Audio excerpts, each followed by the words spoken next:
Hey guys, Weaklings here.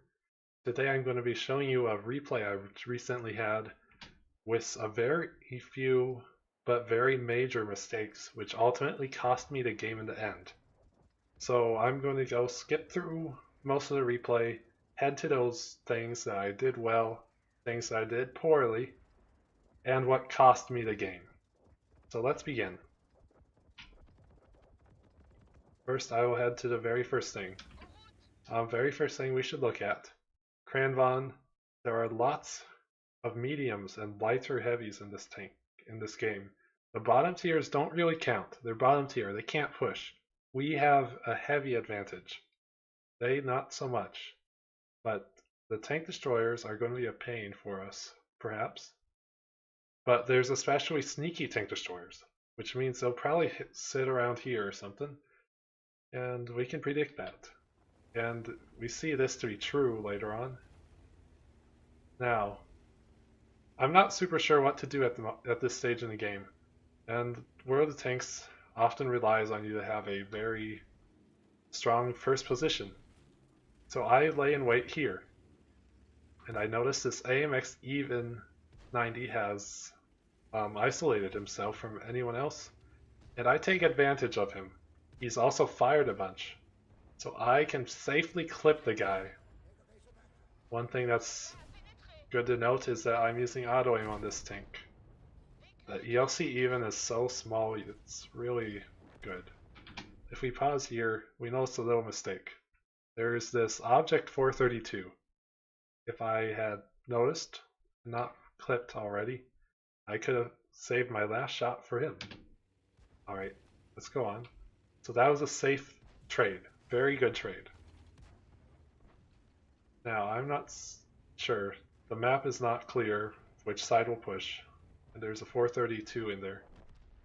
I'm inclined to support this team, and I get kind of lucky that the Bulldog has shown up. So I noticed the Bulldog has not shown up, so I must guess that he's probably trying to flank me or something weird. And he is. Okay. Now this stage in the game, I look at the map. The left side is winning.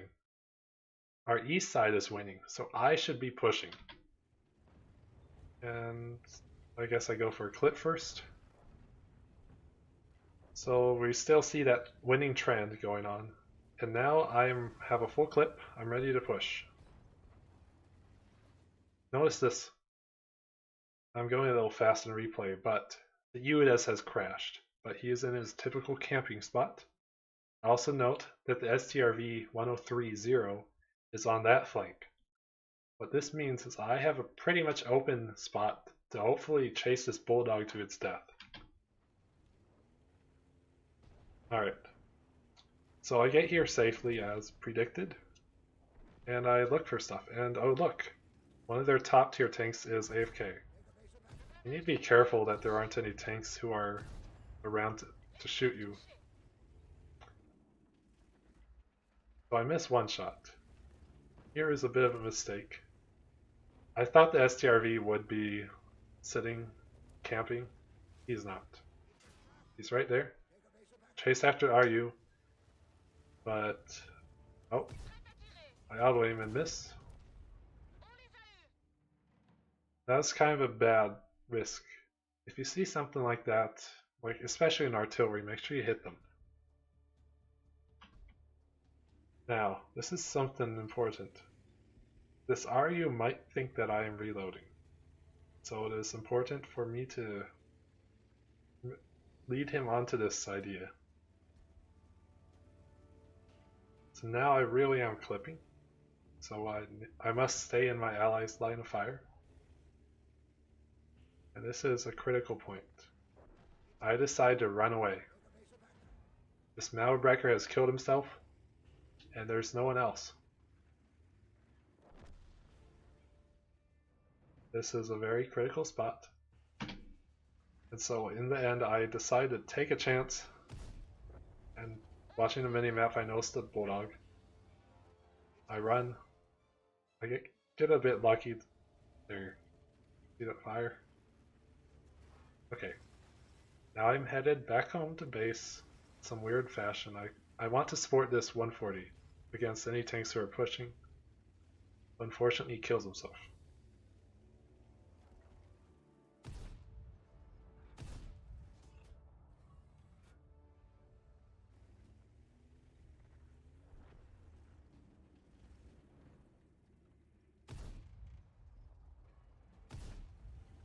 Take some blind shots because I need to clip anyways, and that might help. Maybe I'll get lucky. Okay, very important thing is I decide to sit here. This lets me support the Malshin if I wasn't clipping. I somehow don't get spotted. I notice the VK100, and I am using these bushes in order to cover myself, and I get a nice shot into his cupola. This helps the game a lot. No more super heavy. Now this upcoming is my major critical mistake in this game. Watch as it unfolds. There's an STRV 103. One thing to note is that this tank has pretty much no way of penetrating him. I was fooled by thinking that since I was above, I might be able to avoid that auto bounce angle. That was not the case. But also look, this guy, the T-54 Mod 1. This is the game-breaking choice I made. So I was focused on the STRV, as you can see, track him, bunch of stuff, and I just bounce him. I waste my entire clip. Now I'm clipping, and now the Malshin needs my help. That was a major mistake. All I can do is sit back and watch as it dies. And the T-54 is showing up again.